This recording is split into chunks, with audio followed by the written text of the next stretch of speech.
Welcome to Suman TV. నేను మీ నవీన్. ప్రస్తుతం నేను ట్రీట్మెంట్ రేంజ్ హాస్పిటల్లో ఉన్నాను. మనతో ఉన్నారు వాస్కులర్ సర్జన్ డాక్టర్ దత్తాత్రేయ గారు. హాయ్ సార్, నమస్తే అండి. నమస్తే. పొగ తాగడం ఆరోగ్యానికి హానికరం. ఎస్. సో ఆరోగ్యానికి హానికరం అంటే అది ఏదో లోపల మనకి లంగ్స్ పాడైపోతాయని అనుకుంటారు, కానీ అది మాత్రమే కాదు. ఇక్కడ పొగ తాగే వాళ్ళకి లిప్స్ బ్లాక్ అయిపోతూ ఉంటాయి. కానీ మీరు నాకు చెప్పిన విషయం ఏంటంటే, తెలియని విషయం, లిప్సే కాదు నవీన్, వాళ్ళ కాళ్ళు కూడా ఈ విధంగా అయిపోతాయి, లాస్ట్ కాళ్ళు తీసేసే పరిస్థితి వస్తుంది అని చెప్పేసి అన్నారు. సో ఏంటి సార్, అంటే ఈ డిసీజ్ ఏంటి? సిగరెట్ తాగే వాళ్ళకి, పొగ తాగే వాళ్ళకి ఎందుకు ఇది వస్తావు? స్మోకర్స్ లోటి ఏమైతుందంటే చాలా సిస్టమ్స్ ఎఫెక్ట్ అయ్యి, ఇందులో చాలా మందికి తెలిసింది ఏంటంటే స్మోకింగ్ వల్ల లంగ్ క్యాన్సర్ వస్తుంది, లేదా ఊపిరితిత్తులు పాడైపోతాయి, అంతవరకు. బట్ స్మోకింగ్ వల్ల డిజాస్ట్రస్ చేంజెస్ జరుగుతాయి బాడీలో. అందులో మన రక్తనాళాలు ఏవైతే మనకు కాళ్ళకు కానీ చేతులకు కానీ మొత్తం బాడీకి ప్యూర్ బ్లడ్ సప్లై చేస్తే వీటిని మనం ఆర్టరీస్ అంటాం. సో ఈ ఆర్టరీస్ నార్మల్గానే ఆర్టరీస్ లోపల రక్త సరఫరా అయ్యేటప్పుడు బాడీలో ఉన్న చెడు కొలెస్ట్రాల్ అందులో జమ అవుతుంది. అంటే మనకు వాటర్ పైప్స్ కదా, కొద్ది రోజులకి మట్టి అంతా పేరుకుపోవడం ఎలా జరుగుతుందో అలాగే రక్తనాళాలు కూడా పేరుకుపోవడం జరుగుతుంది మన బాడీలో ఉన్న చెడు కొలెస్ట్రాల్తో. సో ఈ ప్రాసెస్ని మనం అథెరోస్క్లెరోసిస్ అంటాం. సో ఈ స్మోకర్స్ వల్ల ఈ అథెరోస్క్లెరోసిస్ అనేది ఫాస్ట్గా జరుగుతుంది, అర్లీ ఏజ్ లోనే జరుగుతుంది. మామూలు అందరికీ జరుగుతుంది, అందరి స్మోకర్స్ కి జరుగుతుంది. అయితే severity depends on the symptoms and duration of smoking and number of bidis or cigarettes smoked per day and number of years. So ఎక్కువ శాతం, ఎక్కువ రోజులు, ఎక్కువ సంవత్సరాలు తాగాడు, రోజుకి 2-3 పెట్టెలు తాగాడు అంటే సివియారిటీతో ఎక్కువ ఉంటుంది, తొందరగా వస్తుంది. సో ఈ కాళ్ళకు సప్లై చేసే రక్తనాళాలు ఏవైతే బ్లాక్ అవుతాయో దీన్ని మనం పెరిఫెరల్ ఆర్టీరియల్ డిసీజ్ అంటాం. ఆ పెరిఫెరల్ ఆర్టరీయల్ డిసీజ్ ఫుల్ బ్లోన్ అంటే సివియర్ స్టేజ్లో ఉన్నప్పుడు కాళ్ళలో ఎక్కడైతే చివర్లు ఉంటాయో ఇక్కడికి రక్త సరఫరా లాస్ట్ వస్తుంది. హార్ట్ దగ్గర నుంచి స్టార్ట్ అయ్యి మనకి ఇక్కడికి వచ్చే టైంకి లాస్ట్గా వస్తుంది. అంటే అంతటికంటే తక్కువ సప్లై ఇక్కడికి ఉంటుంది. సో తొందరగా ఇక్కడి నుంచి పాడవడం స్టార్ట్ అవుతుంది. సో ఎప్పుడైతే రక్త సరఫరా లేదో అక్కడున్న బాడీ పార్ట్ ఏదైతే ఉందో అది కుళ్ళిపోవడం అనేటువంటిది జరుగుతుంది. అండ్ రక్త సరఫరా లేకపోవడం వల్ల కుళ్ళిపోతుంది కాబట్టి డ్రై గ్యాంగ్రీన్ అంటాం దీన్ని. షుగర్ పేషెంట్స్ లో కూడా ఇలాగే రావచ్చు, వాళ్ళలో కూడా రక్తనాళం బ్లాక్. సో షుగర్ అనేటువంటిది కూడా ఉంటది కాబట్టి ఇంకా డేంజర్ ఎక్కువ ఉంటుంది. ఎందుకంటే వాళ్ళకు వచ్చేది వెట్ గ్యాంగ్రీన్, అంటే డ్రై ఉంది కాబట్టి రక్త సరఫరా చాలా తక్కువ ఉంటుంది. రక్త సరఫరా తక్కువ ఉన్నప్పుడు ఇన్ఫెక్షన్ రేట్ తక్కువ. డయాబెటిక్స్ లో రక్త సరఫరా తక్కువతో పాటు వేరే చేంజెస్ ఉంటాయి కాబట్టి వెట్ గ్యాంగ్రీన్ అంటే పుండు వాపు వచ్చి కాలంతా ఫౌల్ స్మెల్లింగ్ ఉంటుంది. వీళ్ళలో కాలంతా కృషించుకుపోతుంది.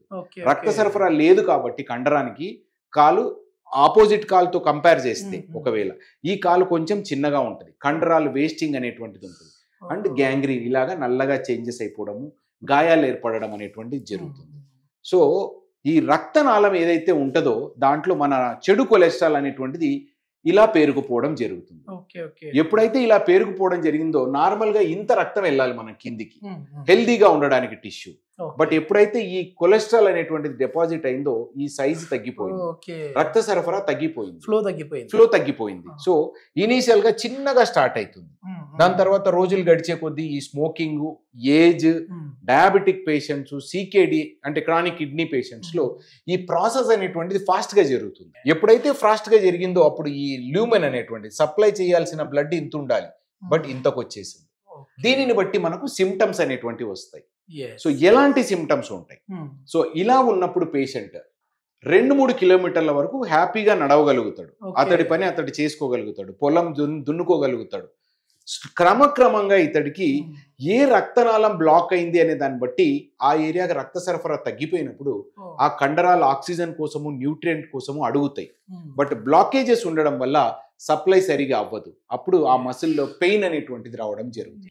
మోకాలు కింద ఉన్న రక్తనాళాలు బ్లాక్ అయ్యాయంటే ఫుట్ యొక్క మసిల్స్ కి రక్త సరఫరా తగ్గింది. సో ఈ మసిల్స్ లో పెయిన్ రావడం స్టార్ట్ అయ్యింది.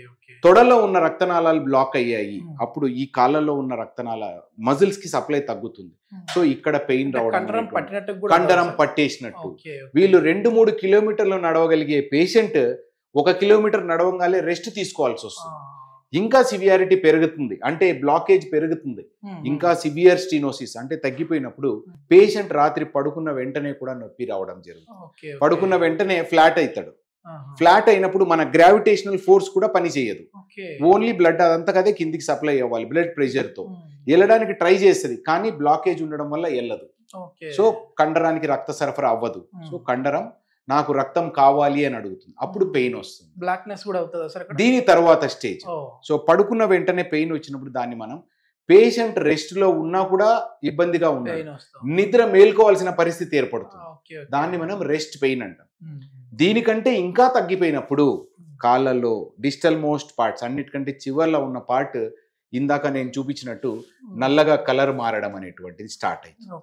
ఎందుకంటే క్రిటికల్లీ లో బ్లడ్, కావాల్సిన ఆక్సిజన్ అంతా కూడా రాకపోవడం వల్ల టిష్యూ చచ్చిపోవడం జరుగుతుంది. వీళ్ళ పరిస్థితి ఏంటి సార్? ఇట్లా అయిన వాళ్ళకి వీళ్ళ పరిస్థితి సర్జరీ? ఇటువంటి స్టేజ్ ఉన్న పేషెంట్ కి ఖచ్చితంగా మనం రక్త సరఫరా ఇంప్రూవ్ చేయాల్సి వస్తుంది. ఈ స్టేజ్ వచ్చింది అంటేనే చాలా వరకు రక్తనాళాలు బంద్ అయిపోయాయి. సో వీటిని మనము 2 రకాలుగా సర్జరీస్ చేస్తాం. ఒకటి ఇప్పుడున్న టెక్నాలజీ, అధునాతనమైన టెక్నాలజీ తోటి ఎండోవాస్కులర్ ప్రొసీజర్, మనకు ఓపెన్ సర్జరీస్, లాప్రోస్కోపిక్ సర్జరీస్ అని పేరు వినే ఉంటారు. లాప్రోస్కోపిక్ అంటే చిన్న చిన్న పోర్ట్స్ 3 వేసుకుని దాని ద్వారా చేస్తాం సర్జరీ. అలాగే వీళ్ళకి ఎండోవాస్కులర్, రక్తనాళం లోపలే జస్ట్ నీడిల్ తోటి పంక్చర్ చేసుకుని రక్తనాళంలోకి వైర్ల ద్వారా వెళ్ళి బలూన్ చేసుకుని దాన్ని అవసరమైతే స్టంట్ వేసుకోవడం వల్ల రక్త సరఫరా ఇంప్రూవ్ చేసుకోవడం జరుగుతుంది. ఒకవేళ అది చేయలేని పరిస్థితి, రక్తనాళం ఓపెన్ అవ్వటం లేదు అంటే వీళ్ళకి కాళ్ళకు కూడా మనము గుండెకి ఏదైతే ఓపెన్ బైపాస్ సర్జరీ చేస్తారో అలాగే మనం కాళ్ళకు కూడా బైపాస్ సర్జరీ చేసుకుని రక్త సరఫరా ఇంప్రూవ్ చేసుకోవడం జరుగుతుంది. 2 point, most of the patients ఈ వేలు బతుకుతాయా సార్ అని అడుగుతారు. ఒక్కసారి కలర్ నల్లగా మారిపోయిన వేలుని ఏ ఒక్కరు బతికించలేరు. వాటిని మనం తీసేయడం గానీ లేదా మనం ఏం చేయకుండా అవే రాలిపోవడం అనేటువంటిది జరుగుతుంది. నల్లగా మారిపోయిన జీవం అనేటువంటిది ఉండదు. There is no life existing in gangrene.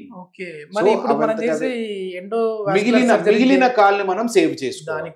లేదు అంటే ఇంత వరకు వచ్చాయంటే రక్తనాళాలు చాలా బ్లాక్ అయిపోయింది. సో క్రమక్రమంగా ఇది పైకి స్ప్రెడ్ అవుతా వస్తుంది.